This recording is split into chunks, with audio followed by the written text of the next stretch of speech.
This question is about the rate of which vehicles pass a point on a motorway. The first part of the question is asking us to say which model would describe the number of vehicles passing a point in this 15-second interval. I'm thinking here, as soon as I see rate, I'm thinking I need to do a Poisson distribution. In fact, what I've got is a Poisson distribution where x is distributed with a lambda of 36 over 4. Now, the reason I'm saying that is because in the question here, we've got 36 vehicles per minute. Now, this is saying, what about a 15-second interval? Well, 15 seconds is a quarter of a minute, so whatever my rate was here, I've now got to do a quarter of that amount so that I can get my 15 seconds. So, in fact, that becomes a distribution Poisson with a lambda of 9. In the next part, I'm doing a hypothesis test. We've got to read it a little bit carefully to figure out what it is they want. We're trying to see whether or not the traffic officer has sufficient evidence to switch on the speed restrictions. That doesn't mean anything to me unless I look back at the top bit where it's asking us that, or telling us rather, that we switch on the speed restrictions if we've got more than 36 vehicles per minute.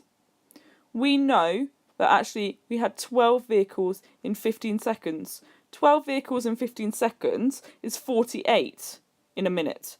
Does that mean we should turn it on? Well, it's bigger than 36, but that's not what we do in a hypothesis test. Instead, in the hypothesis test, we're asking, is this so unusual to get this amount that it puts us in the top 5% of the distribution? So, we're trying to find out whether getting 12 vehicles when we've got an average of 9 is what we'd expect, would put us up here in the top 5% of the distribution. That's our top 5%. And we want to find out whether 12 vehicles would be roughly here, in which case it's not in that most extreme 5%.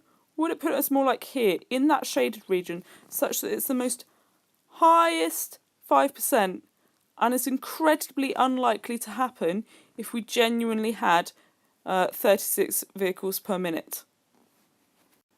Let's now formally write what our H0, our null hypothesis, and our H1, our alternative hypothesis, are going to be.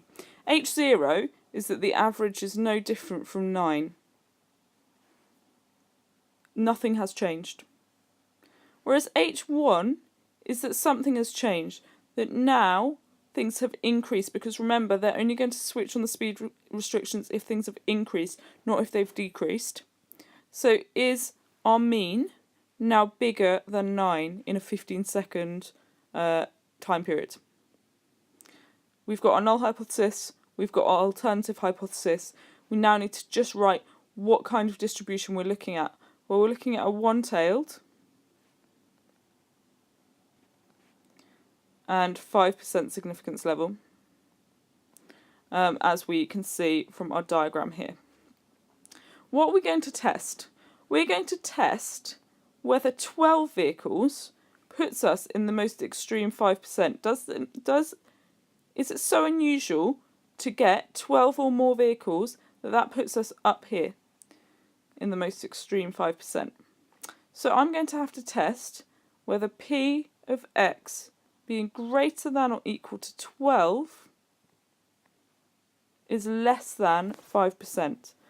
We're going to have to look that up in our tables once we have changed it to a less than or equal to problem. So 1 minus P being x is less than or equal to 11. When I look that up in my tables, I get a figure of 0.197, which is 19.7%. Okay, what does that mean? That means the area under my curve from the point which is above 12 that area is 20% of the curve. So my blue line, which I wasn't sure where it was up here, I now know that that blue line is positioned such that 20% of the area of my curve is above it. So actually it's much more like this line here than this little line all the way towards the top. So 20% of the area of my curve is above my point, wherever that point is on this x-axis here. That means that's not that extreme. That's actually quite close towards the centre of my distribution. It's not particularly unusual to get 12 or more vehicles passing, even if there's no difference from my null hypothesis, even if there isn't really any different from that number of 36 in my original question per minute or 9 per 15 seconds. It's just chance, right? So because 19.7% is greater than 5%, I can then say there is insufficient evidence to reject H0, insufficient evidence to reject the idea that nothing has changed. So in other words, I accept the idea that nothing has changed. Now, this is a point where I always look back to my original question to see what they really wanted me to answer. They wanted me to test whether or not the traffic officer has sufficient evidence to switch on the speed restrictions. She wanted to switch on the speed restrictions if the mean was significantly greater than 9. The mean is not significantly greater than 9. The mean is a bit greater than 9, but nothing special.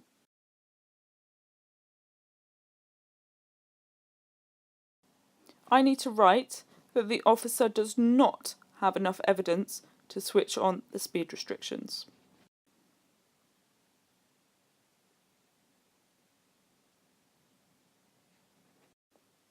For part C of this question, we now need to find a critical region so that we can see what is the area where the traffic officer would, in fact, turn on those speed restrictions. Now we need to be careful because we've changed now to a 10-second interval, so our Poisson distribution also needs to change. We're now looking at, instead of 36 divided by 4, we're now looking at 36 divided by 6, because of course 10 seconds is 1/6 of a minute. So that is a Poisson distribution with a lambda of 6. Here is the relevant part of my statistical table. I'm looking for the point where it will push me into the 5% level of significance, remembering that I'm looking for that top end. I'm looking for this bit up here. So what value on the x-axis, what value will push me just over this boundary so that I am in that most extreme 5% of values? Well, to help me figure this out, I'm first of all going to look for the first value of x, which will give me higher than 95% in my tables. So I'm going to look down until I hit over 95%. Well, that happens when x is less than or equal to 10. When x is less than or equal to 10, that's the first instance where I am over 95%. Now, x being less than or equal to 10 is not the same as greater than or equal to 10.